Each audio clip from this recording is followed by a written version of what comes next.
What's up, trash talkers? Listen, it's impossible to fight, okay, if you don't know what you're fighting for. Does that make sense? Like, if you're in the dumps and you're struggling with mental health, things of that nature, it's going to continue tearing you down, all right? Because you're consistently trying to fight something, which is that demon, which is usually something from the past, right? Maybe that why needs to be fighting for your future. Let that be your why. Get the hell up and start fighting for your future. Stop fighting things that happened in the past. Easier said than done, right? Go seek help. It's okay not to be okay. A lot of people need to hear this. You are more of a warrior and a fighter if you stand up and say, hey, this has to stop. I need to go seek help. The stigma, everything has changed. It's okay not to be okay. Here is a firm believer in all men are created equal, but not all men live equal. That is why there's a certain select number of people in the DoD who decided to jump out of airplanes. And yes, we are better than you. 100%. Now, don't be the first triggered pansy to say, well, airborne's not relevant. You haven't jumped since World War II. Well, that's not accurate, for one. And two, it's like having a jalopy or a 68 Mustang. Well, a 68 Mustang's no longer relevant. Doesn't matter. It's still a better car than yours.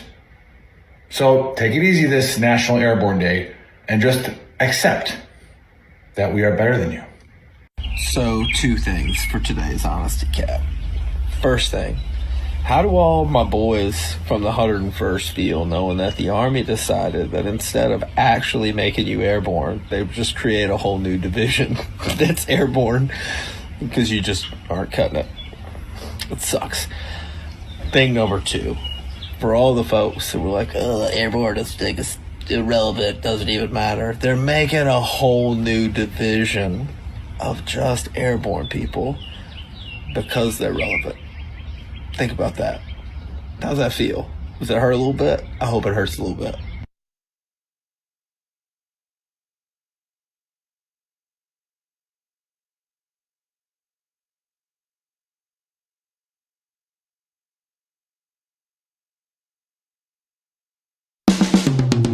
This is the Veteran Trash Talk Hour, hosted by Nick, Dave, and Buddy. Real warriors making fun of other real warriors. Try to not get triggered.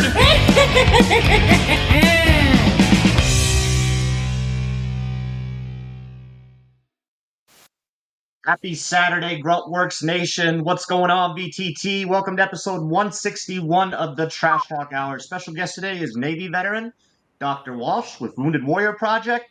And as usual, I'm here with Buddy and Nick. Happy Saturday. What's up, Happy everybody? Saturday, man. Hey, cheers. Just loving it. Loving Nice. it. I was a little worried about today, seeing as we got two people from Alabama on here Roll at Tide. the same time. Roll Tide. Yeah. I figured it would turn into. Turns out they're both pretty smart, though, right? Like, Yeah, exactly. It's all a big. It's all a big fake. You know, it's a feint operation. Alabama's done a great job of just confusing everybody that they're all stupid, and then they're actually really smart. So Sneak attack. That's what we call it. Sneak attack. That's what we call it in Alabama. yeah. But I was worried because whenever we get a bunch of Marines on here, like it's go big orange. Who the heck's that? So it stands to P. That's good. Pretty sure you sit down. Anyways, I'm worried because when you get Marines on here, they can't form a sentence with them because it all rah rah rah and then there's all this stuff. Just make noises. Yeah. Grunting noises. Yeah. Man, how many times are we gonna hear Roll Tide today? I was pretty scared.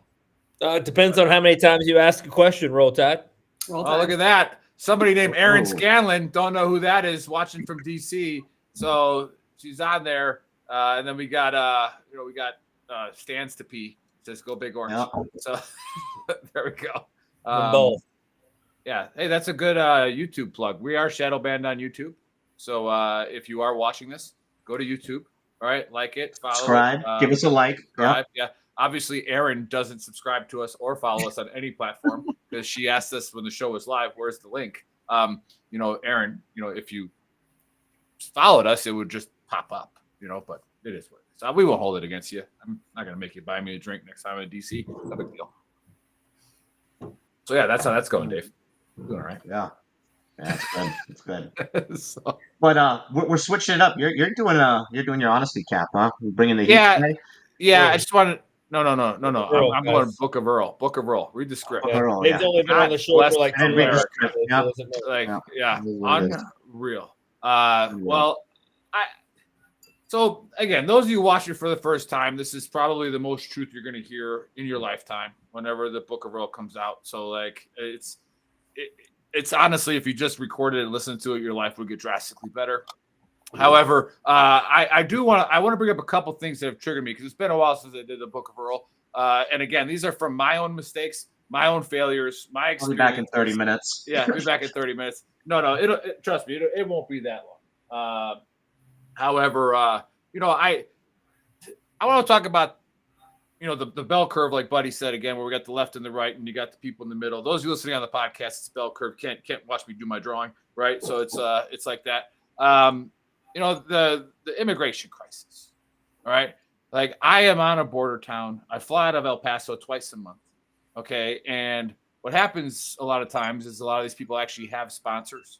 Notice I call them people, not like illegal aliens. They're fucking people, right? Right. They have sponsors, and then they get shipped off, I mean, if you're then you have the other side, like Governor Abbott's just sending them all on buses to sanctuary cities. No, there's actually people that just go meet their family somewhere else, right? So I'm sitting next to a lady. She comes and she's got a little orange wristband on, and so that's a telltale sign in El Paso that she's just, good. That's how they identify her in the airport. So she's sitting there next to me and she doesn't speak a lick of English. And they put her in the business class because I'm kind of bougie like that now. I fly so much, I get business class. And, the drink person comes by, right? And she can't, she doesn't like, she's like, just, you can tell she's terrified, right? And I was like, hey, like, order something. I don't know what language she speaks. I don't know if she speaks Portuguese, if she's from Central America, Spanish. I have no idea. And so at least I want to give a shout out to the flight attendant. She had that interpreter thing on her phone, right? And the flight attendant's like, what would you like to drink? And I'm like, no, you can get it. Like, I mean, actually, it's business class. You get booze if you want. Like, it's free. And so, like, I did my good Samaritan deed. I gave her my cookies. I don't know, big hero, big deal, whatever. But I turn around and look, and this kid's like poking the thing. Well, her kid's behind me. So they put, they put her kid in the middle behind me. And I was like, hey, grab the stewardess again. I was like, is that her kid? And yeah. And so I was like, I switched seats with her, right? So she could sit next to her kid, right? And then Buddy and I, we always talk about this. What triggers us about airlines is just, if you want to watch the downfall of society, just be on an airline, right? Watch how selfish and how rude people, right? Accurate. Right? That just like, it's out of control. And so again, I'm still in that feel good mood. So, right. So when I get up, cause I helped her put her bag up, I dropped a couple 20s in her little sack that she had. Right. And, she didn't see me, and I gave it to her. And then as soon as I do that, I feel a boom, right. Like that. And this guy just like almost trucks me over, even though the door is not even open. Right. So of course I got my quit being a triggered pansy shirt on, right. Cause that's my reminder when I'm traveling. Right. And I'm like, I'm fucking triggered. Okay. Like and then this goes into the second part of what I'm triggered about is like, I go, hey, and he turns around and goes, what? I'm like, oh, do you have a connection? I go, how many people on this fucking plane you think have a connection? Right. Like probably like 90% of them. I was like, but hey, you go do you. In fact, let me carry your bag. I will carry your bag to your gate. Right. And now I'm making him feel real awkward by being kind of nice to him. And I'm like, I'll carry your bag for you. That way you can like run and maybe I'll get a cart and go a little faster. Right. So again, I don't know how many times we got to cover this, Buddy, but when you're on an airline, all right, everybody's got some place to go. All right. That's why they're on a fucking plane. Right. They're going somewhere. All right. So just calm down on the airplane. All right. And then again, they all unload the same way from front to back. Yeah. Just and wait. If you're fortunate enough to have money, you buy a better ticket so that you can get off first, right? Or apparently just an orange wristband. Wristband. Yeah. Somebody will buy you a get you there ticket. too. But then again, they fly standby, right? So it's like they're hoping for a seat, and then your cheap ass couldn't buy a business seat that's trying to run up to the plane, so they gave it to this person who's flying standby, right? This is what happens. Okay, First of all, hold on. Okay, for real, because now you're triggering me, and I'm wearing the "Don't Be a Triggered Pansy" shirt. They didn't just bump her up to business class. Somebody paid for that ticket. It's all of us who paid for that ticket. And her kid, who you were nice enough to give a seat to, that ticket was also paid for. Yeah, but a standby. They didn't pay for a business class seat. They paid for a standby ticket. It doesn't matter. It doesn't fucking matter. It doesn't matter. They walked from wherever they went to the border. But so they deserve a plane flight. Trying to calm down. Calm down. I love that we got all this money that we're just throwing around. First of all, the money's all digital now. It doesn't even really exist. All right, it's just numbers. Yeah. True. That's why we can kind of lose, 30 million in Ukraine. Yeah, there it goes. Right, there you go. Where did that come from? Right, but it is. But I would like to say I would have been calmer. But here's the other thing that's triggering me. Maybe Dr. Walsh can help with this. And I'm definitely gonna text Aaron about this. But I haven't got my medication from the VA in about 3 months. Right. Ooh. Apparently, there's a 240 drugs that are just a United States shortage right now. Right. Mm-hmm. What triggers me about this is I only have one medication, and it takes me to call my congresswoman, which again, I'm on a different political spectrum than my congresswoman, but she is fucking awesome with veterans in El Paso. And like, if I write that office, it's like, bam, like I get an answer immediately. And then I get a follow-up. It would be the first time. Day. Yeah, exactly. And so like, I'm like, hey, can you find out why? And I have the best medication that the VA, I had to fight them for it because I could get it when I was active, but not in the VA because, oh no, we can't give you that.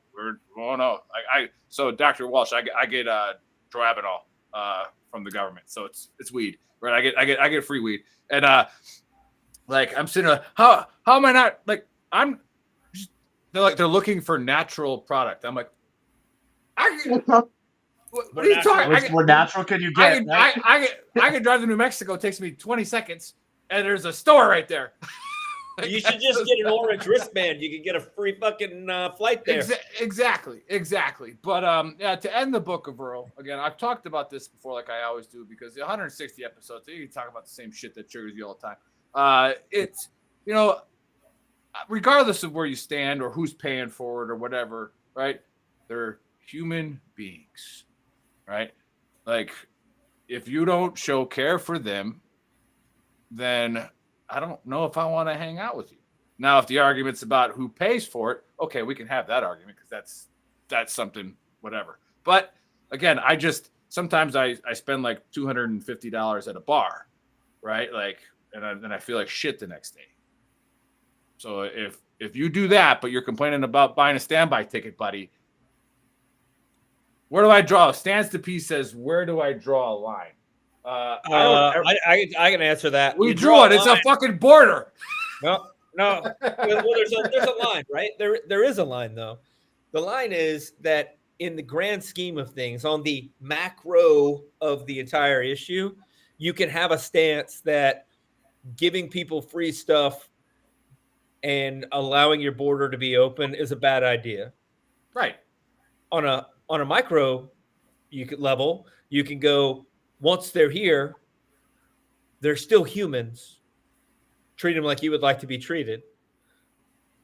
Mm-hmm. That lady and her kid aren't the people that made the policy that allowed them to get a free ticket. Right. The policy is annoying. The policy is robbing Americans. But that lady made the policy. Yeah. She's just using a policy that we allowed to be made up. It's not her fault. She doesn't deserve anybody to be angry at her. Like that. But at the same time, I mean, you can be angry at your congressman. You can be angry at the people that make the policy and still treat people like people because people are human people. That's what they are. They're just humans. There's people. They're all trying. Just like when we went to Iraq or Afghanistan or wherever, you know what I mean?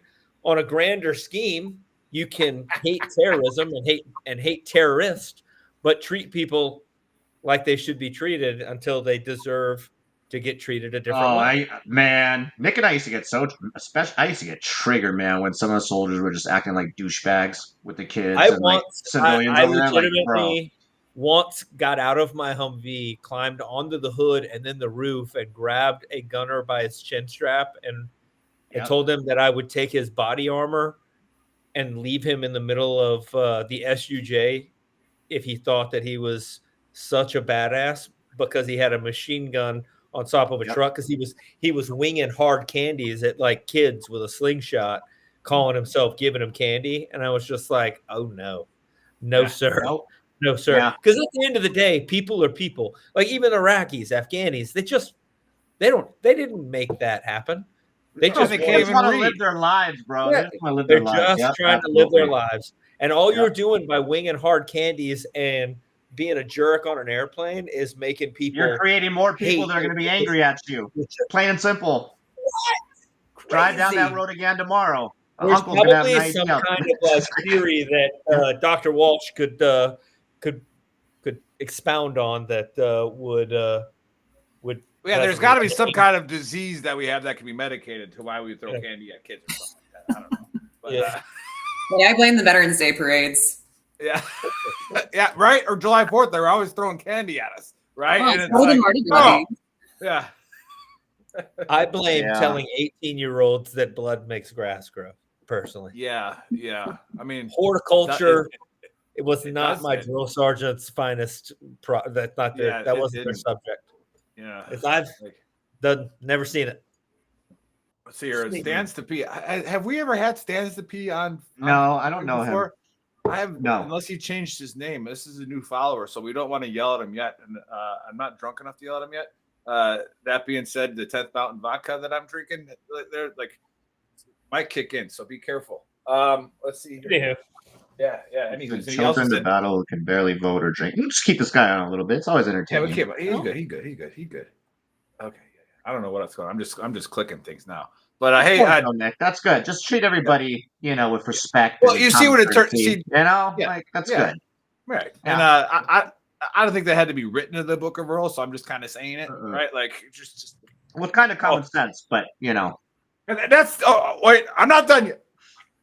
Okay, I'm finished. No, it is what it is. But that also kind of triggers me. Like why? Yeah. And then, but that's the other point too, buddy. You want to talk about is where if you want to be on the other side of the bell curve politically, like you have to think that your way is so great, right? And that society is so good, and it's like no, it's not. Like society will eat your ass up and spit you out, right? And not give two shits and just keep going. Mm-hmm. Right, like it takes the human being, like the inside of the human, to be like, I'm not going to allow that bad thing. You know what? That's a continent. Say that until the first hurricane or tornado comes, and then that shows society at its best. You know what I mean? Because that's when everybody and their brother is out helping each other. Right. Yeah. So like 9/11, society all that stuff, on a macro level is there for each other. Yeah. But whatever. It is. But Dr. Walsh, that's the dumpster fire that we have here at Veteran Trash Talk. Like I didn't really know what I was going to say today, and then all of a sudden, Buddy goes on his rant. So it's like, no, like, notice But what do you think? What do you think about human society? So, especially as it relates to policy, I think it takes all types. We need people screaming on either sides of the aisle, and we need everything in between. How else can we have healthy conversations? If we're just screaming into echo chambers, nothing good is going to happen. Yeah, I think that's what Buddy's been doing in his hotel room the last 2 weeks. Screaming? Yeah. Screaming? Other than you're watching, I'm worried about you. You're watching golf. I'm worried about you. Other than screaming and then being in the fetal position. They called the other day. They said there was a woman crying up here. And I was like, I'll tell her to stop. I think it's upstairs. They're on the top floor. You're on the top floor. Scream therapy is a thing. Yeah. Wow. Maybe more veterans should use that. True. What I need is therapy from just bad riflemen. That's what I need. Like, yeah, for sure. All right, Dave, we ready to get into what you got going on? Yeah. This is actually I love Joe Rogan. Shout out to Joe Rogan. I watch his podcast all the time. Watch our show. He doesn't, but maybe one day. Maybe one. I sent him a button once. I sent him a VTT button. I know. I don't know if he ever got it. He probably gets thousands of gifts. But anyhow, You said the largest podcaster and/or like in the world. Dude, Nick and I used to send buttons to everybody. Absolutely, we send it to everybody, dude. It's marketing, man. Maybe one of them picks it up. No, I got it. I got it. But when you look at the, you think that guy doesn't get any like hate mail and/or death threats, and you send him a pressure switch. Yeah, and you send him a pressure switch. Send him a pressure switch. So go check out the Veteran Trash Talk button. You can get that at shop.veterantrashtalk.com. It's pretty funny. Anyhow, so he had this guy on the show, and have you guys heard of the Mohenjo-Daro massacre? No. So it's this ancient civilization that was living in Pakistan, and it still exists over there. The ancient civilization doesn't anymore, but the area where this supposedly happened. So over 4,000 years ago, this whole entire civilization just like got disintegrated, basically, like burned, and like basically like a nuclear weapon was used. We'll play the video and then we can discuss it after this. So go ahead. Do the video now? Yeah, do the video. All right, I'm going to show you my producer skills. Mohenjo-Daro. Are there photos that we can look at? Oh, yeah. Look it up. Mohenjo-Daro, Indus Valley. Dead bodies still laying in the street thousands of years later. And they just lay there? No one's covered them up? Nobody's covered them up. Yeah. When you put a Geiger counter over them, higher than background level radiation. Okay? Really? Yeah. But aren't stones higher than background level radiation? Some stones are. Stones are, especially like diorite and crystal granite. But these bodies, these are just bones. How come they're higher than background level radiation? I can't wait to see this. Yeah. Why haven't I ever heard of this? Mohenjo-Daro, Mohen. There you go. Whoa. Yeah. This is evidence of a nuclear war or nuclear type of war. Go back to the other, that one there. That one's insane. Yeah. There's bodies that are sitting on the edge of steps next to their own buildings that they lived in. The building is turned to glass. That's 3,000 plus degree temperature weapons fire. So there's a bunch of people that seem to die all at once, just scattered around? Yeah. Now, what's the conventional explanation for how these people died? They have no idea. They have zero idea. The only thing that was just a couple, Jamie. Go to the other, just the Mohenjo-Daro mythical massacre. Yeah, so it's pretty crazy. So I Googled more of this, and there's a place in India that occurred as well. I don't know the exact location, but again, over 3,000 to 4,000 years ago, which, my tinfoil hat, aliens and all that stuff, but it just brings it back to, ancient civilizations back then, and that there was like definitely advanced technology.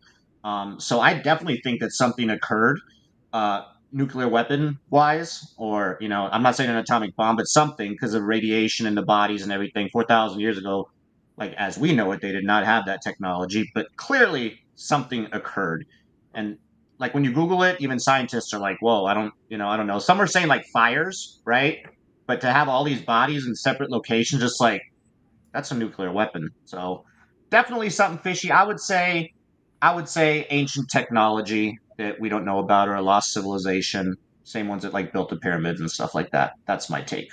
Dr. Walsh, smartest one here. Have you ever heard of Mohenjo-Daro or whatever this place is called? No, I mean, it doesn't surprise me. I think there's civilizations all over the world that we know very little about. There's very little documentation, so it doesn't surprise me at all. Advanced technology, absolutely. I mean, humans, we kind of are our own worst enemies. Okay. That's your take? If you're going to elaborate a little bit more on it, what you think happened, or, was there like a nuclear weapon? Was there something? That's all you're going to give us? Well, I think, especially with human nature, biological weapons, nuclear weapons, chemical weapons, those are all things that, we can create and they can destroy. So, I mean, I think I would need a little bit more evidence to make an assertion about whether or not it was pure nuclear, but biological, absolutely. I definitely think some things happened. What does assertion mean? Before I can make, buddy, can you spell that? I didn't want to ask her if she can. We're not allowed to use words we can't spell, so I'm sure you can. But for the rest of the audience watching on Gruntworks, that's one that definitely everybody watching on Gruntworks doesn't know what you just said. So it's okay. I'll just treat you like the Marines. As a corpsman, I got you. Yeah. Sweet. Yeah, I found it pretty fascinating. Like, it's 4,000 years ago, and like the levels of radiation that are there, not just found in the rocks, but actually in the bones of these bodies and stuff. It's pretty gnarly. Buddy, what's your take? Buddy's Googling now. Oh, were you cheating? You're not No, supposed to he Google, was buddy. looking at the He's making sure Scotty Scheffler is still in the lead. I have the AAR today. So I'm writing stuff nice. down. Oh, yeah. So I'm gonna need you to step back a little bit off of me. All right. So I'd love to come with some wild like thing, but so the Bible, right? There are many stories, or well, there's at least one story in the Bible about civilizations being turned to salt and or destroyed. Yep. Every civilization on the planet has a story of a flood.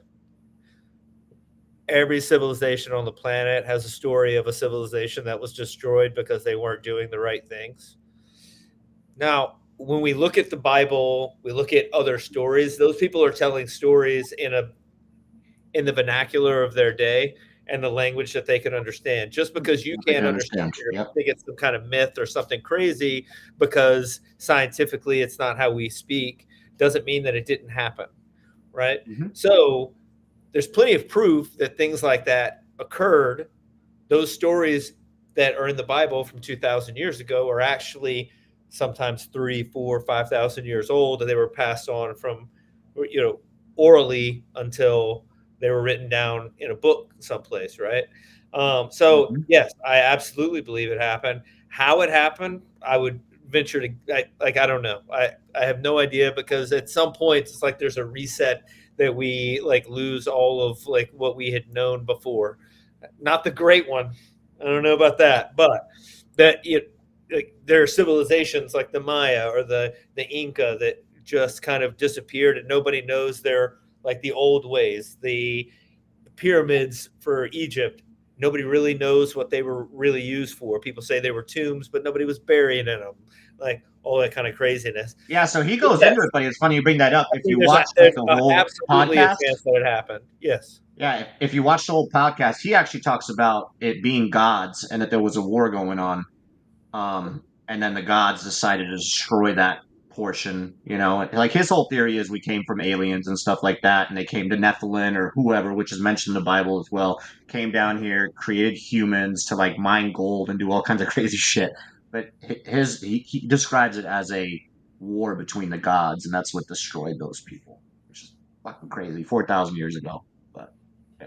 I mean, it's crazy, but it's not crazy, and we don't know what we don't know. So yeah, I would say that yes, it happened. There's evidence that it occurred, and people don't just accidentally die in the middle of the street and their house get turned to glass. And you're just like, yeah. So yeah, I would say that it happened. It's probably been explained. We're just too smart to understand how it was explained. Good point. I like it. Air quote. Too smart to Good shit. How it happened. There you go. That's my take. Hey girl. What happened in Mohenjo-daro? Yeah, fascinating, right? But none of us are covering the whole thing. Was it nuclear? First of all, was it nuclear or nuclear? Nuclear. Nuclear or nuclear? Nuclear. Or nuclear. Nucleus. Yeah. Nobody knows. Nobody knows. Another mystery that will never be solved. Yeah. I mean, I'm going to go, actually stands to be, was going right down the same trajectory as I was with this. Huh? Yeah. And again, which could be a war of the gods because it's coming from the sky, right? And you got a meteor comes and wow, I don't know. Anybody see a meteor hit before? Like, does it get that hot when it hits? I mean, they do, but they also leave craters. That's the thing they do also. So yeah, I don't think there's any bodies left then, right? They're gone. Yeah, but not necessarily just meteor, but like volcano, right? You look at Pompeii, right? There's people that are still in like their same position they were in before. So Nick, that is one theory out there from a couple scientists that say it was a volcano, but they just like then the bodies would be ash, and they would have and they would they say that it would lack radiation. Like the levels of radiation there are like insane. Like the volcano, it would bring some radiation, but not the amount that you can find there. if that makes sense. But How does that I'm compare gonna to Chernobyl? say Yeah, again. like there's a story there. Did you know there was a story? Like speaking of Pompeii, there was a story. There was a guy running from the volcano, and he fell into a hole, and now it's just a big ash hole. Bad joke. I That was see actually what pretty you- good. I'll Yeah, play Dr. it. Walsh, what did you say?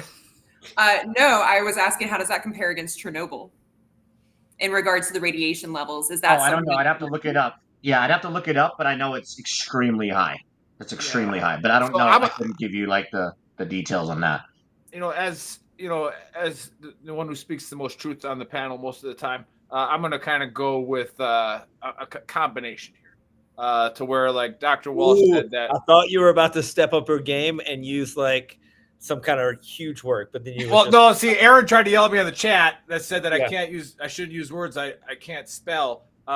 Well, Aaron, we don't know if I said nuclear or nuclear. or nuclear. It's okay. So- She doesn't know how to spell them either. Bam! Shots fired. All right. Somebody just got hit with a nuke. No Navy beat Army, right? Yeah. I mean, not anymore. But it's you guys had your chance. But you had your good like 15 years. Hey, whatever we're it good was. underdogs. Yeah, but then again, we should bring you back out for when we cover that part of it, because we really don't care about officers doing that to each other, because it's like there's better football games in Texas high school than that one. So like, Well, hey, you're missing out. Alabama, roll tide. well, that's different. I will watch an Alabama game whenever they're on TV, because there's like 12 guys on that will play on Sundays on that. So like I'm gonna watch that one. But I think like I said, like the Buddy using the Bible. All right, is there's stories, right, that are like, hey, human beings, like now going into what Dr. Walsh said, we destroy each other, right? Yeah. We do things that destroy something that's great, something that's good, whether you believe in creation or not, right? Like we find every way we can to just absolutely fuck something up, right? And it should have been the Book of Earl, but like I try to find ways all the time to fuck my shit up. Like I have a lot of good things going on. Here I am going to go do something stupid, right? Like, so yeah, I think the Bible is those stories. They sound horrific because of the old scare tactic, right? But again, you should be scared if you are destroying what is something that's supposed to be a certain way, right? And again, nature always wins. You want to go fuck around, like, and find out with nature? I don't know. Go swim with some orcas, like we talked about last week. Give it a shot, right? See what the fuck happens. So yeah, I'm gonna go with that. This civilization, at the time, probably was doing some fucked up shit, right? And it just, I don't know what it is. Time for them to go. It was time for them to go. Time to get reset, Damn. right? And Yeah. again, here's why. And to debunk your crater meteor story, right? What do asteroids do when they come into the atmosphere and then they break up, they blow up, right? Like they don't all hit the ground. So what if it blew up right before it hit the ground? No crater, lots of heat. Just saying. That's my theory. I'm sticking to it. That's pretty good. I like it. Yeah. I like You hear that, it. buddy? Did you hear what the doctor said? Did you hear what the doctor said? Yeah, that's pretty All good. right. She didn't say it about yours. True. Very true. Maybe don't start talking about this story more, because I find it like intriguing, dude. It's like wild. Like it should be. I don't know when they found all. I mean, the guy that was on there knew about this for a long time, but like, why is this even like that's super intriguing? But it's not. I guess it's not that important for the public eye or whatever, Like, and you can still travel there and find all that shit. Yeah, but anyway, good To take. Afghanistan or Pakistan? Pakistan, yeah, Pakistan. People are taking vacations to Afghanistan now. I saw a thing the other day. Guy took his wife and kids. Oh, Why yeah. not? Why not? We're I sending saw the that. Taliban money. Dude, it's wild. There's a bunch of YouTubers but there's that one YouTuber who's also captive over there. That famous one. They snatched his ass up. But I follow this one guy, he goes there with his wife. He goes like Iraq, Afghanistan. I'm like, bro. But then they show, like, trying to find all the money that he buried. There are times where I want to take my son to Iraq or Afghanistan. Like when he's talking about like, Dad, I seriously need this or I want this. I'm like, I really wish I could take you on a deployment real quick. You can see what it really kids looks need. like. Yeah, what need looks like. Like, I need a new iPhone. Yeah. Do you? Why is my Wi-Fi turned off? Like, Yeah. you ain't getting no. Bro, that's the other thing, buddy. You talked about it before. When the Wi-Fi goes off on a plane, and people lose their mind. Yes. Oh, dude. Yeah. I have an app. So I control all the Wi-Fi, and Megan does too. We control all the Wi-Fi in the house. So like until chores are done, you don't get Wi-Fi. So like it's just one swipe, boom, you're done. And you can set time limits. You're a as well, monster, dude. Dave. You are a monster. Well, it's fucking great. But you should see like the boys I really isn't that got bad. LTE. Yeah. No Let's go Wi-Fi. to my friend's house. Yeah. Yeah. All right. So Anyhow, we we done get to our with- guest now, huh? Yeah. Can I introduce the guest now? Maybe. All right. Welcome. Yeah. We're welcoming Dr. Kirsten Walsh, who was at one point a corpsman, which for all you people that don't habla Navy, that is a Navy medic that works for the Marines for whatever reason, apparently. Anyway, now she's working with the Wounded Warriors Woman Warrior Initiative, which I think is WWW. It's like the internet at this point. She is a former congressional fellow. I'm starting to feel like you only go to jobs where they like misgender you, like corpsman, congressional fellow. I actually was. I was in when the Navy tried to do that whole just call everybody petty officer, don't call them, whatever. Man. Yeah. We fought within our ranks really hard to ensure because corpsman is also very traditional. So I've also don't interrupt me for a second because I forgot she is a doctor, and that's great. I will say that if you're having a heart attack, she's not that kind of doctor. This is a social worker doctor. So if you're having a heart attack and your uncle used to visit you at night in your room, call her. But thanks for that. My phone's going to be off the hook tonight. Thanks. I will say, you're a core woman. She is. I can handle the other scenario too. She is a graduate of the University of Alabama. Roll Tide. Roll Tide. And that's really all that counts. That's all you need to know. She's a great doctor, great person. So, Dr. Walsh, how are you doing? I'm doing very well. Dumpster fire. Yeah. Good to hear. Yeah. Well, tell us about the Wounded Warrior female or Woman Warrior Initiative and what you guys are doing. Also, if you tell me what a congressional fellow is, that'd be great. I just thought it was some dude in Congress. There you go, buddy. You actually asked her the questions that you're supposed to ask. Yeah. Just sit there and look at the camera. Every once in a while, Dr. Walsh, I let him do this, and it's a learning process. Yeah, it goes you got to go off the rails sometime. Yeah, you got to know where those buffers should be. Sometimes. Yep. Great. No, so I'll quickly talk about my service. So I served for 8 years as a corpsman. Now you got me saying it. That's what leaders do. I came in with a bachelor's degree, but chose to go enlisted. I wanted to work my way up and had a great experience. Had some amazing leaders and mentors along the way. But the big theme of my service became toxic leadership and experiencing leadership in different ways. So when I got to San Diego, California, I went through some interesting experiences as a respiratory therapist. I worked in the intensive care units at Naval Medical Center San Diego, as well as throughout the hospital. And, one of the biggest things we saw was fentanyl and heroin overdoses. And that is a big concern, because there's just some gaps right now in regards to how we interact with active duty individuals and provide supportive services for treatment and intervention. And so I chose to leave the military and get out, and I went to USC in California for my grad school, and then ultimately Roll Tide, Alabama. And it's been amazing being with Wounded Warrior Project. I've been with Wounded Warrior Project for about 2.5 years now. And it's just been incredible. I was very fortunate enough to be one of the PACT Act protesters. So when the PACT Act, had some struggles on the Hill, several of us decided to just hang out outside the Senate and ask that they pass the bill. And the advocacy, not only from DC, but also from, the nation. The Senate switchboard logged millions of calls. It was just a fantastic experience and brought the community together. So in Congress, I actually worked for a group called the Four Country Caucus, which is a bunch of military veterans who serve as congressional representatives. Really cool, amazing people. And again, Wounded Warrior Project, as well as, myself, we believe it takes all sides. So we have, individuals like Dr. Miller Meeks, who is a woman veteran herself, as well as Representative August Pfluger from Texas. And then also, we also have supporters that support the military veterans, especially within the House Veteran Affairs Committee, such as Representative Nikki Budzinski. And I know I'm saying a lot of big words right now, aren't I? Well, those are names. Some of our viewers. I'm going to tell you the honest to God truth why Yeah. I just laughed. I just realized I had an epiphany, if you will. You can't spell that. I realized the difference between somebody who lived in Alabama and somebody who went to Alabama. When I was reading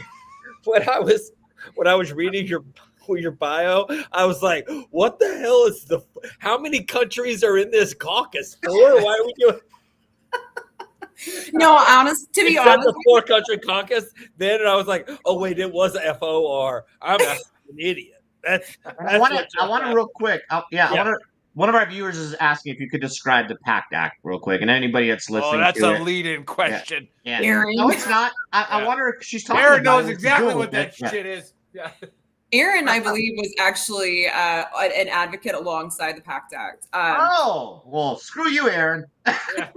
Oh no, Aaron's gonna owe some drinks next time. Oh yeah. Yeah. We've got to start counting them because this is a couple now. Yeah. PACT Act is one of the largest healthcare initiatives passed by Congress and impacting the VA. It's a toxic exposure, fully comprehensive series of initiatives. It expanded toxic exposure screenings. It also expanded eligibility for a variety of health concerns that a lot of veterans who experienced toxic exposure. And toxic exposure, thanks, Aaron. Toxic exposure can be anything from burn pits to Agent Orange to a lot of the chemical stuff that a lot of the veterans and service members experienced during operations Desert Shield and Desert Storm. So it's kind of a big umbrella. And when it was going through Congress, there's a lot of concerns about how much is this going to cost, because VA already has a pretty healthy budget. And to add more to that, we really have to work hard to justify that. So it took a lot of work. It took many years, many advocates. We were very fortunate to have John Stewart alongside us. And especially in those final days, it really helped us kind of get over the borderline with that. Thank you so much for elaborating on that. Yeah. Yeah. So Aaron, obviously, because she doesn't follow us or ever watch the shows, she should have known that asking a leading question while the guest was in the middle of saying something, we have zero ability to control ourselves when we reply to comments. So we will literally cut her off no matter what she's saying because somebody wrote something on a screen. It's just that's good though for our listeners on iTunes and Spot. Maybe she was doing it because of that. She was helping out, because later when people listen to this and they're like, "What the fuck is a PACT?"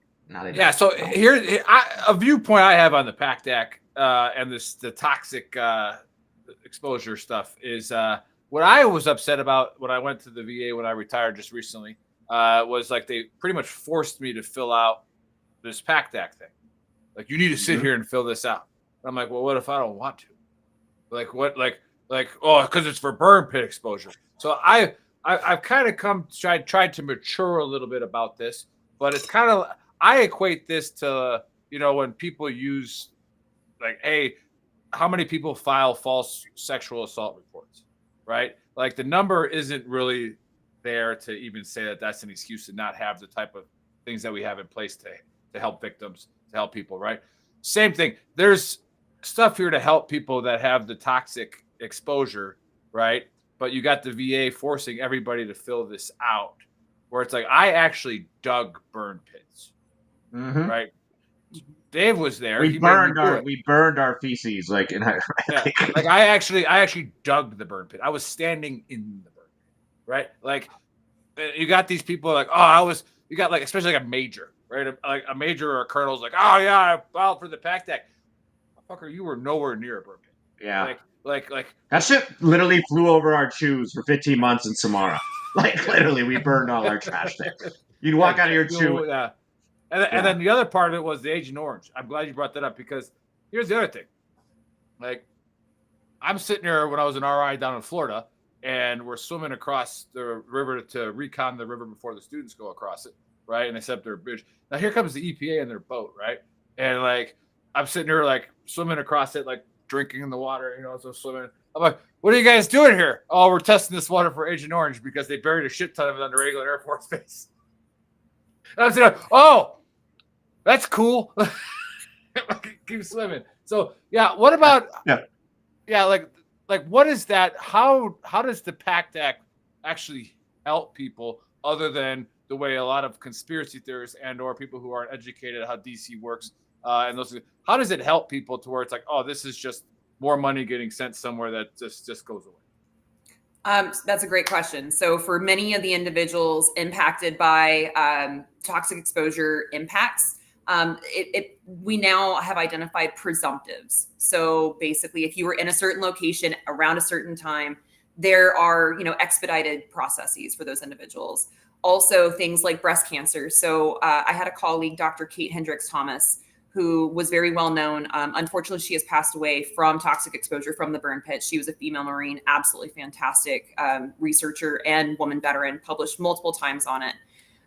She was diagnosed with breast cancer at an age younger than what most women kind of are reported to experience breast cancer symptoms at. And, it was immediately found to have spread all over her body.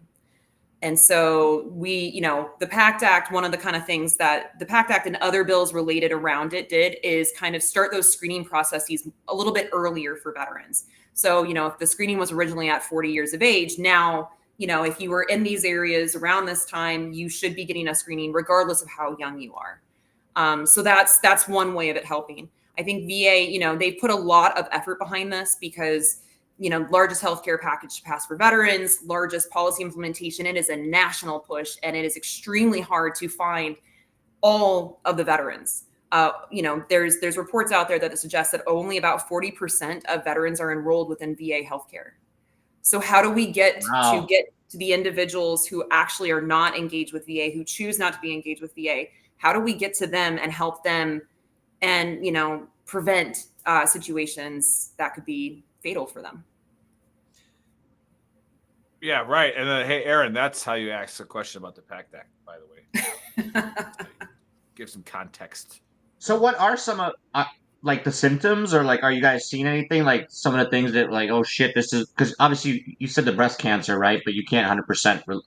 We're saying it probably is because of that. But are there any symptoms that veterans that are watching or listening need to look out for and be like, oh, this maybe came from this, and I need to, Well, I would encourage veterans to check out the VA website to look at what some of those location presumptives are, as well as some of those health conditions. The VA has a very comprehensive list that kind of breaks down high blood pressure, and certain, experiences, with certain things. So it's kind of like a little bit of a formula. You have to figure out the presumptives, location, service.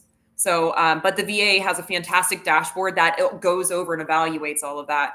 And it's very readily accessible online. Hey, I got a question. How is the Wounded Warrior Project helping some of the veterans who don't use VA? That's weird. I don't use Virginia either. So yeah, and I'm I definitely see that. So there are a lot of veterans who, and this especially relates to women veterans. So women veterans, there are many of them that don't identify as veterans. They don't believe that their service mattered. They don't believe that they mattered. And they don't want to be around other veterans because of something that may have happened either in or out of service, or even during the transition.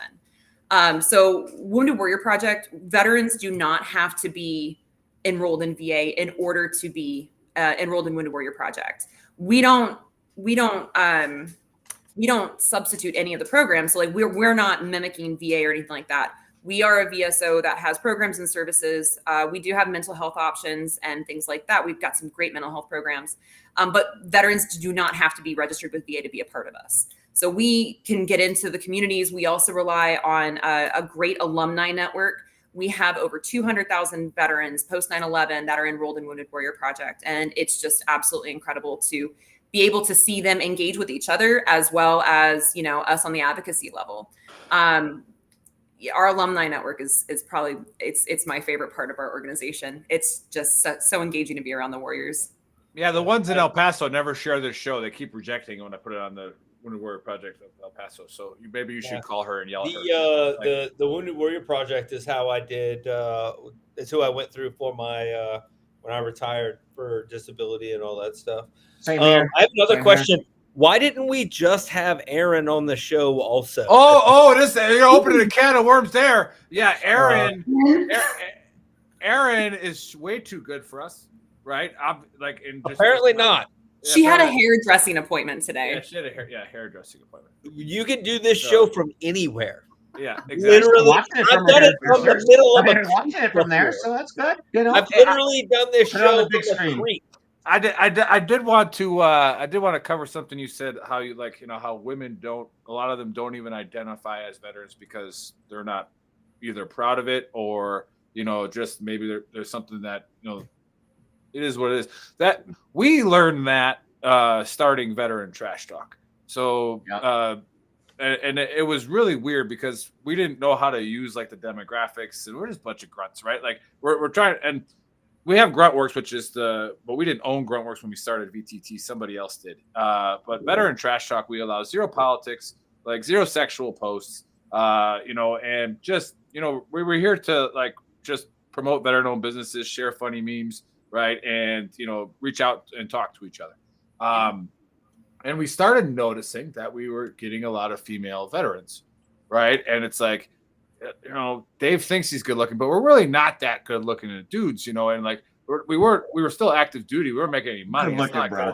Yeah, it's like he is the face man. That's what it's here for. Anyhow, but like it's not like they're not flocking to us because they're looking for a date, and it's like so we started like asking a few of them like what's the deal here, why do you want to be so involved? Literally, almost all of our moderators now are female veterans. Like they're super stoked about VTT, and I'm like, what's the deal here? And they're like, well, there isn't any veteran pages on Facebook or social media that aren't like skull, crossbones, like rah killed everybody, And although we all have the ERBs that can say we can brag about our service and say we killed people, except for Dave, he quit, was a recruiter. But like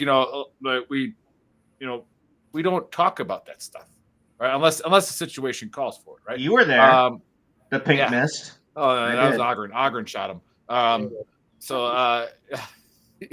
Different story. Let's get back to our guest. Yeah. So, like that was really eye opening to us, and it's done nothing but help, spring VTT a lot faster than probably it should have because we're starting to get a demographic that they didn't have a place to go.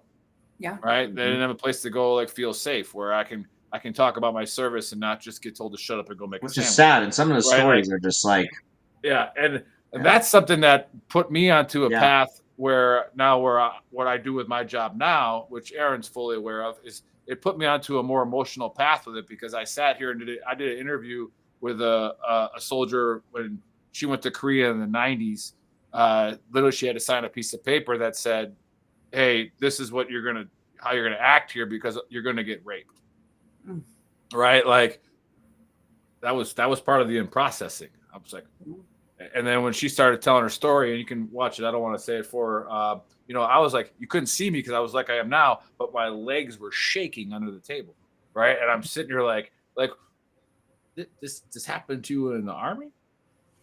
Like, and again, call it our ignorance, call it our bravado, where we just didn't see that stuff, or we didn't care. Like we saw it, like, or it was over here. Like, we've talked about this, so we were brought up different, Nick. Even though we didn't, back still then, not an excuse. We didn't have any emotional intelligence for it happening. Our first sergeant, Perez, man, you even like when you were in Kuwait, you looked at a female. I like the way Dave, like it was like, Nick, you and I were brought up differently. Hey. Also, you were in the Army for like 62 years, buddy. So you've seen it all, buddy. Go back to Bravo Company. Well, the problem is that all of us were brought up in the infantry. There weren't any women there anyway. My point when there was, were women there, we were so scared to death that we might offend or get in trouble, or like you either didn't want anything to do with them, or like some female private would get there and you'd be like, "Okay, ma'am, yeah, what do you need, ma'am? What? Okay, ma'am, yeah, sure." Like, it was one way or the other. Well, you mentioned. Go ahead. Well, you mentioned emotional intelligence. The military can't really, we need emotional intelligence, but we're not being taught it in the right ways. And that's, a lot of discussion. I think if we, when a guy sees a girl and, the combat happens, he's going to drop everything to get her out of there, regardless. And that's just chivalry. It's what's ingrained in us as Americans and people. So I think there's definitely something to that emotional intelligence and having the emotional maturity. But when you get into conflict or combat or high risk situations, all that goes out the window. So unless we can start kind of getting into that, I think we're going to have some struggles. And, we've been fully integrated now since I think 2016. We have some amazing women who are Army Rangers. We have some women who have, gone through various special forces courses in various branches. We're getting there, but we should never be dropping the standard either for women to serve. Women. That's a whole different ball wax. Yep. Yeah. So, but hey, before we get into that, before we get into any of that, I do want to talk about something that's important for our community and what with the guest on is. We, like I said, now that I've established that we do have a large female veteran audience, not necessarily maybe watching today, but they will watch it or listen to it in the future. When I read your bio, what should female veterans who maybe are lying in the weeds because, like you said, and or that are on our platform right now, but don't ever speak up or speak out? All right, what does WWP or whatever you're advocating or researching for in DC, what do female veterans need to hear from WWP and what you guys are doing? So, well, our Women Warriors Initiative, we kind of kicked it off back in 2020. We did a bunch of virtual focus groups where we were just trying to understand a little bit more about what women veterans were experiencing and our alumni specifically. That's what we call our Women Warriors. And so we learned a lot from that. And then I just happened to be in the right place at the right time. I have a research background. I love designing research. And I was given an incredible opportunity by our leader, Vice President for Government Affairs, Jose Ramos, who's also a former corpsman. And I got to design and create the Women Warriors Initiative for the 2023 report. We released it last September, and we traveled around the country and hosted virtual groups, interviewing women veterans, asking them intensive questions about their experiences and looking at mental health, social health, financial wellness, trying to identify where are their policy gaps and where are their research gaps. What ultimately came of that is we found that our women warriors have higher rates of loneliness, anxiety, and depression. Isolation also impacts them. They just feel like, a Veterans Day, for example. When was the last time you saw a woman veteran getting honored during a Veterans Day ceremony? Oh, shit. I would answer that with when's the last time you saw any single veteran get honored during a Veterans Day parade, though? You know what I mean? But to be fair, there's a Veterans Day parade. She's right, though. Every year, and there are women veterans every year. They are, and maybe we're different than other. We built different in Tennessee, but there are women veterans there. I don't know when the last time I ever saw I think from the national level and the exposure in the media and stuff. I can't recall. But they got to save that for Women's History Month, otherwise otherwise they waste it. Well, and also think about this: who is the most famous woman veteran you know of? I mean, any of the WASP, the Waves, by name.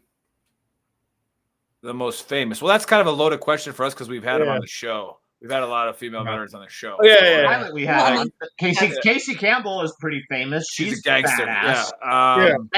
And then just shout out to all of our fucking mods.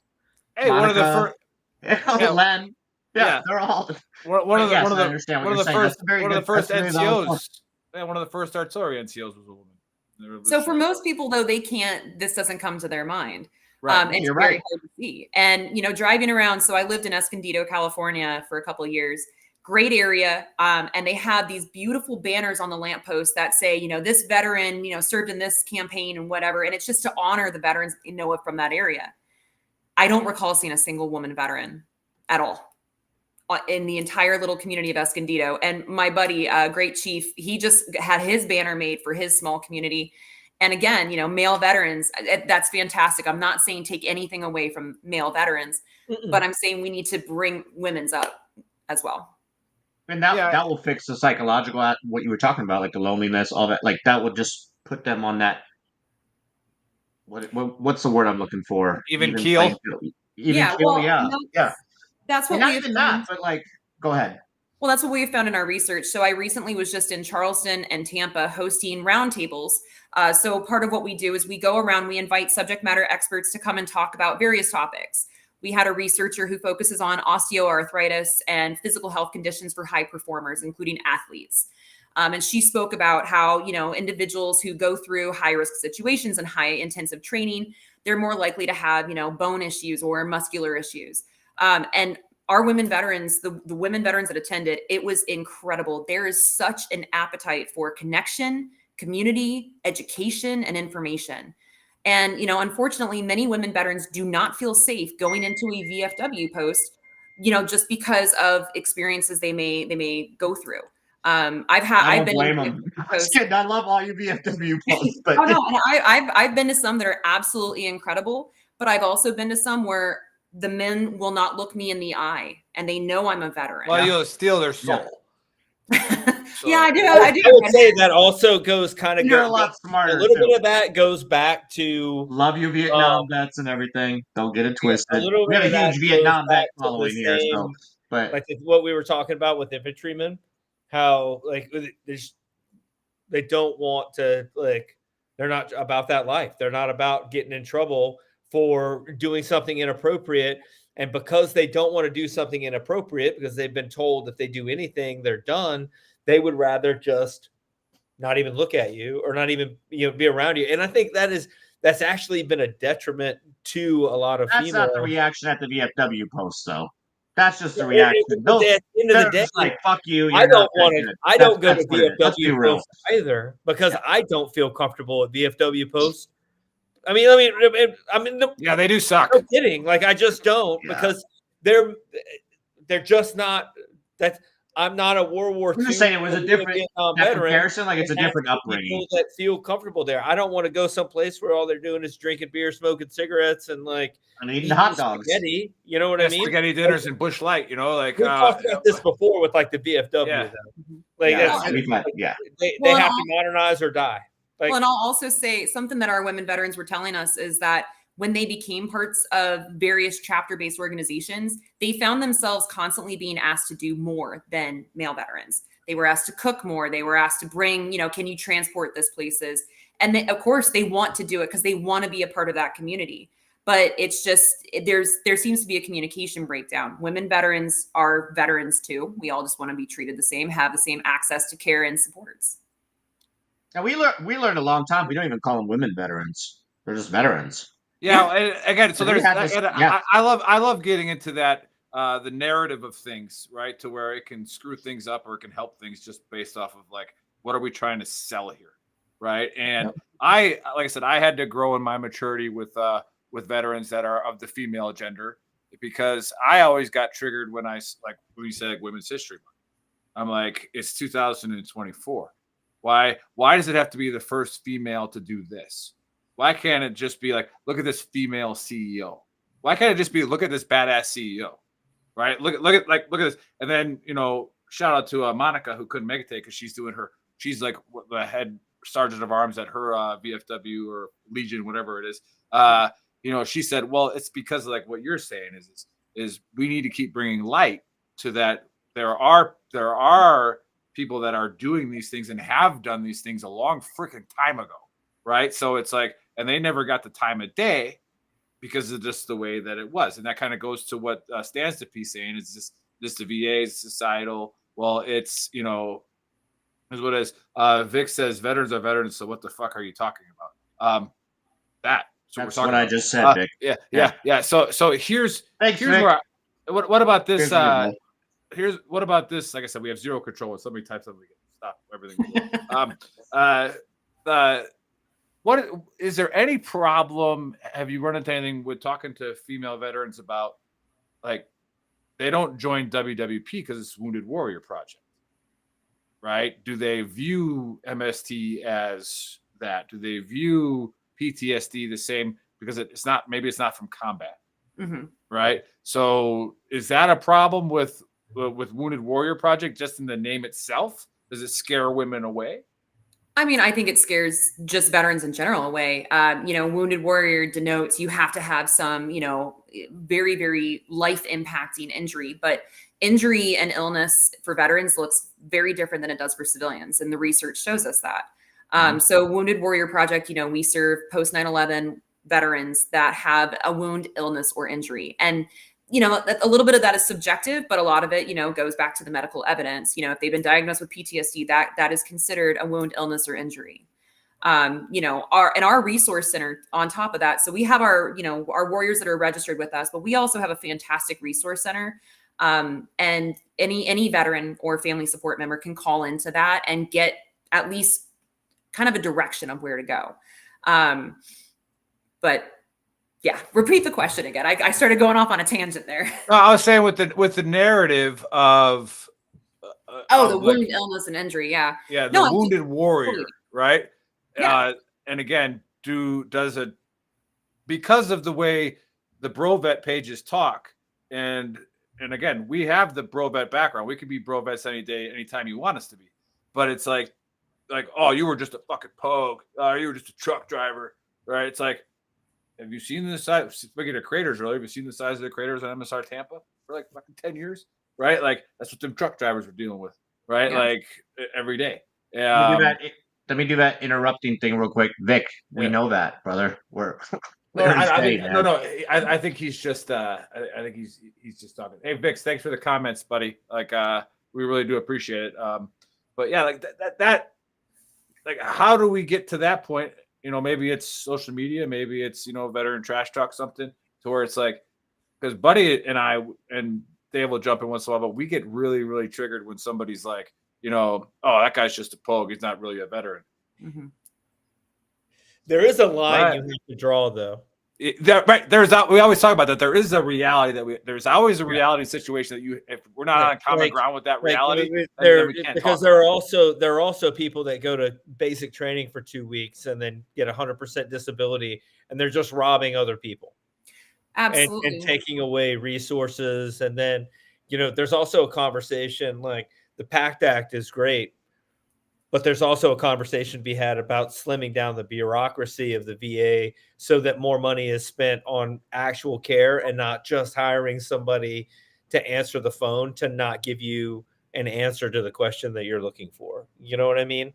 So it's a huge problem. But the whole fact that like you think that you're somebody has to meet your standard of veteranhood to be a veteran is a little bit insane to me, especially with because you can, Dave and Nick and I all have the same basic background, but we all have different backgrounds also. And, but there's always somebody that's done more and there's always somebody that's done less. Sure. Like it can't just be the people that have done the equal amount to you that qualify for your veteran standard. Right.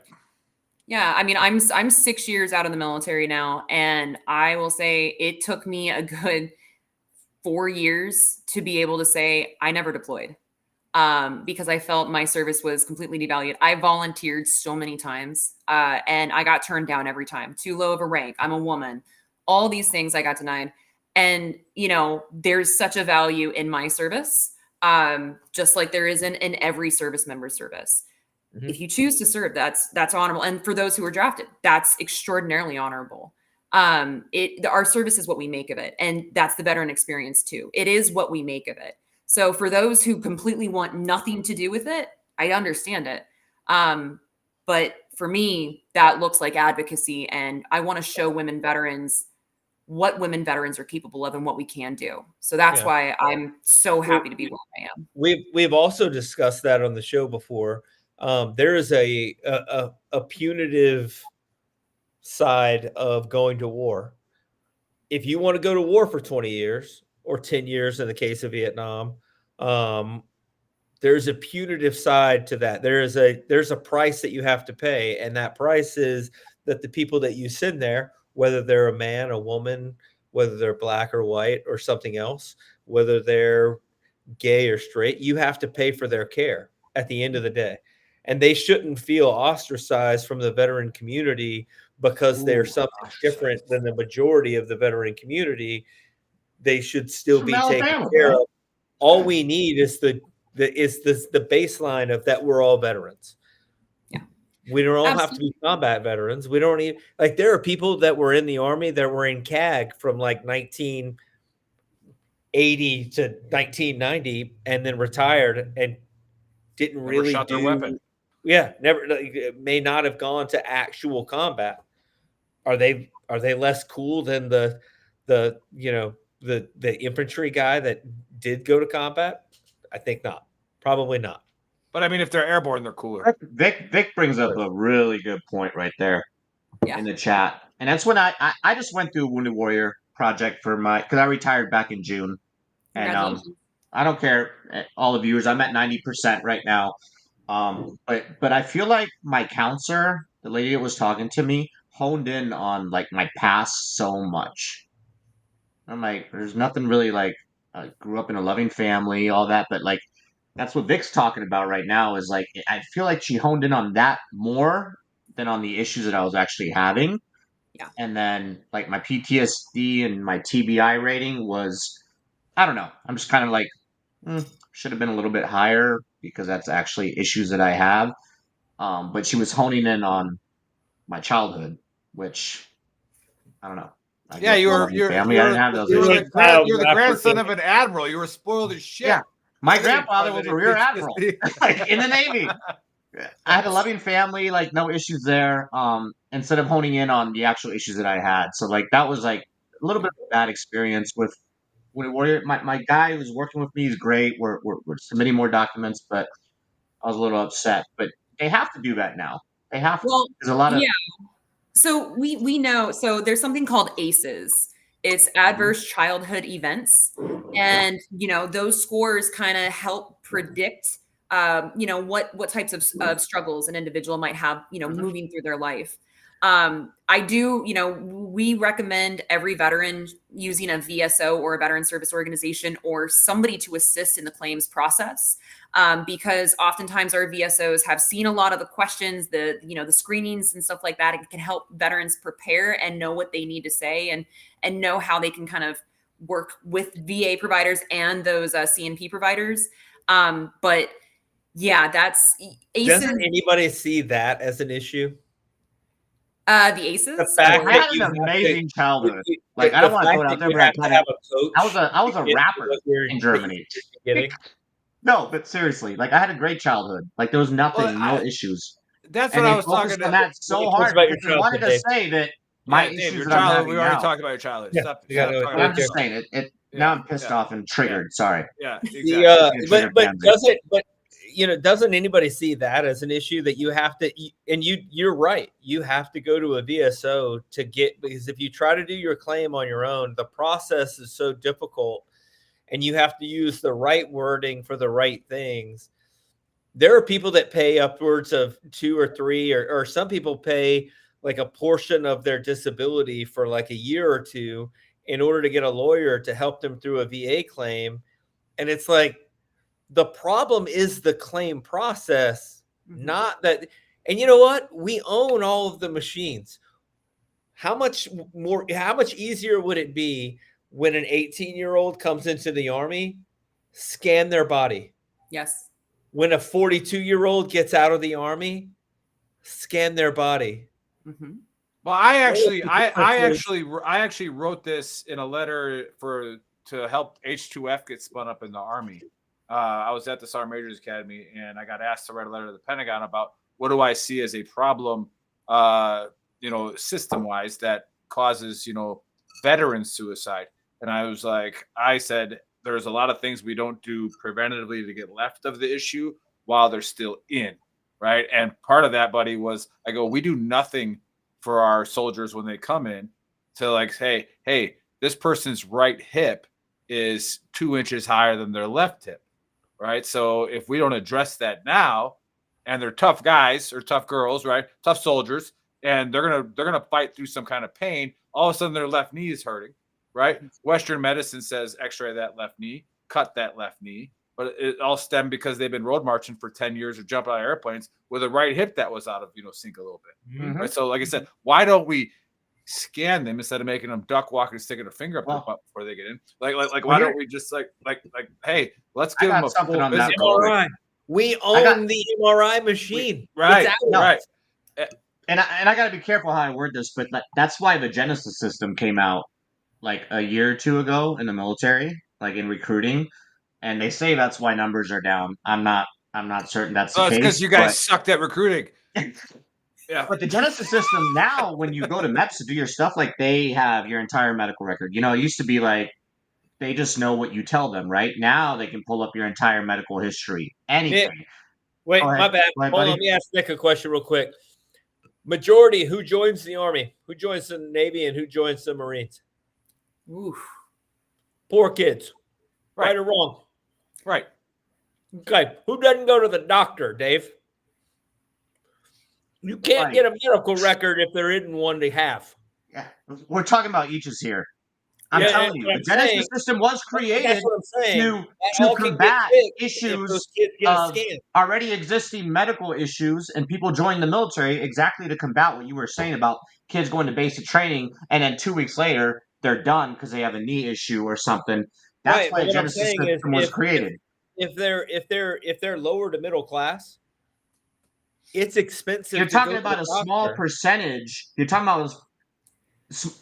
I think you Well, are. yeah, either way, but my point was in the letter I was you were in wasn't Germany a poor too dude long, when my he- man. Nick wasn't a poor dude when he joined.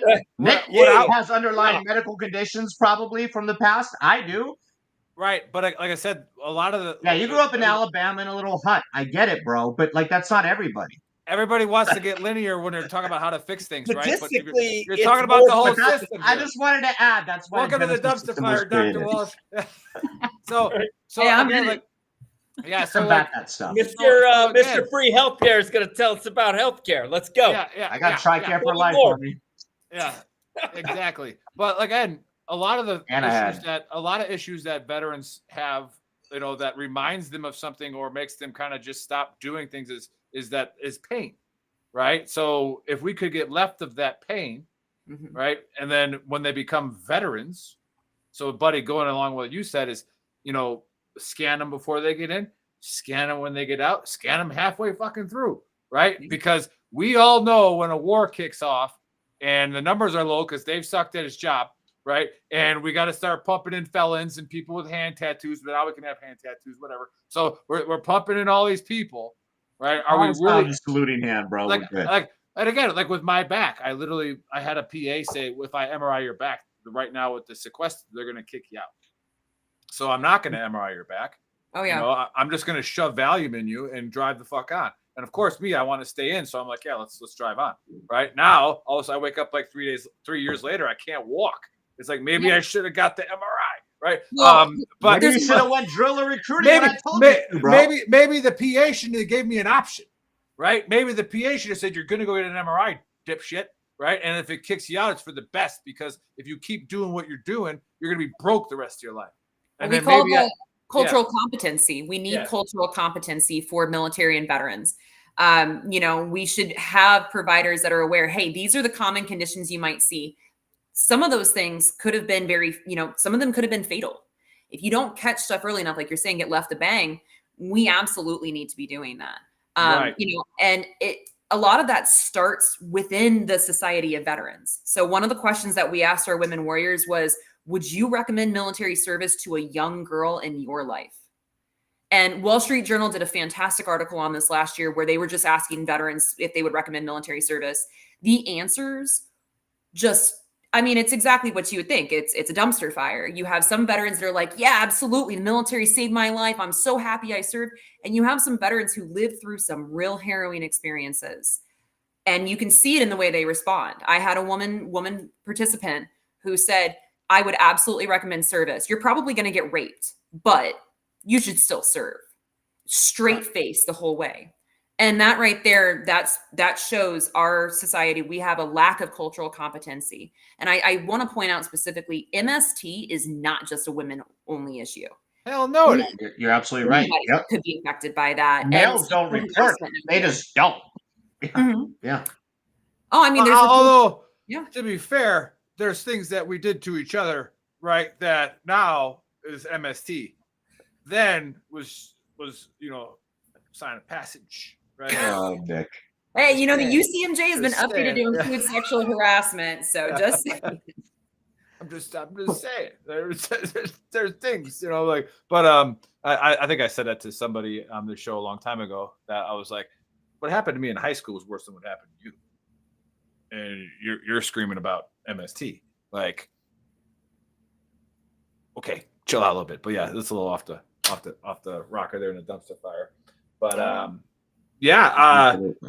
I think we got Brian decided, I think he chimed in earlier from the Appalachians. I can spell that because he wrote it, so I can read it. But he says great show, excellent show. Thanks Brian, one of our moderators on the page. That being said, those of you watching, listening for the first time, go to VTT Official. All right, it's our support group that you can go on there and just have a lot of fun. And then one day, if you're struggling with something, just throw it out there. Right, you're gonna have 100 people message you. All right, within seconds. So definitely go on there and give that a shot. Hey, buddy, how about an AAR? Ooh, first of all, Dr. Walsh, how can people, female veterans that do want to take part in the initiative, where's the best place for them to go? Wounded Warrior Project. We're all over socials. We're known as WWP. It's woundedwarriorproject.org. And we have a whole bunch of resources on there for all veterans, but especially for post 9/11 veterans. That's our primary population we serve. We're on Twitch. We have a great live stream and gaming team on Twitch that's constantly on there. We also have Instagram, X, all that stuff. Do they need to go anywhere specifically when they go to the Wounded Warrior Project, like a drop-down menu or like something else to like get to the Wounded Warrior, the Wounded Warrior, the Wounded Warrior Project Women Warriors Initiative? Yeah. Big words, I got so you. many W's. It's just so many W's at one time. It's like well, anyway. we try not to we call it WWP Women Warriors Initiative because we don't want to call it WWP WWI. Yeah, it's so many W's. That's so many just regular U's put together. It's crazy. It's hard to do. So we actually have our Women Warriors Initiative and our report from last year up on our website, and it's one of the top banners. So you just go to the website, woundedwarriorproject.org, and then it'll scroll right across your screen and you can click on it. We also have a fantastic advocacy team. I'm part of the government affairs team, so I do a lot of the policy work. And we have a fantastic team, and we're expanding our grassroots network and are always looking at engaging with veterans in their communities who are strong advocates and interested in learning more. Okay, so to kind of AAR this whole thing, first of all, Nick had his honesty. Well, his Book of Earl. Dave almost screwed me there real hard. Anyway, yeah. Nick had his Book of Earl, and treat people like you want to be treated, and be happy that if you have an orange wristband and go to the airport, apparently you can fly wherever you want, and your kids. So in business class, awesome. Free drinks. Yeah, with free drinks. If you go to if you look up Mohan Jindaro, you'll find that the U.S. beating them in cricket was not the first time they had been blasted on in the last 4,000 years. Boom! Yeah, USA. Cricket's our 40th most popular sport, and we rocked them. Just saying, go America.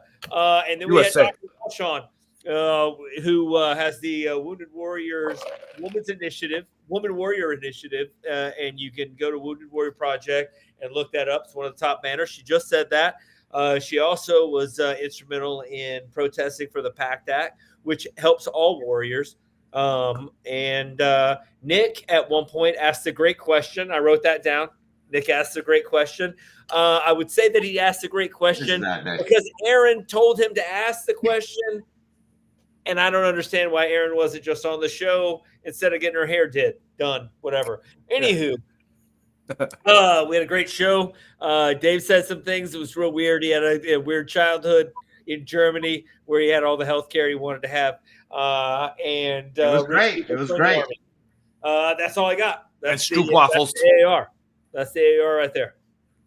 all wrapped Dr. up. Walsh, final words for you. Thank you so much for coming on.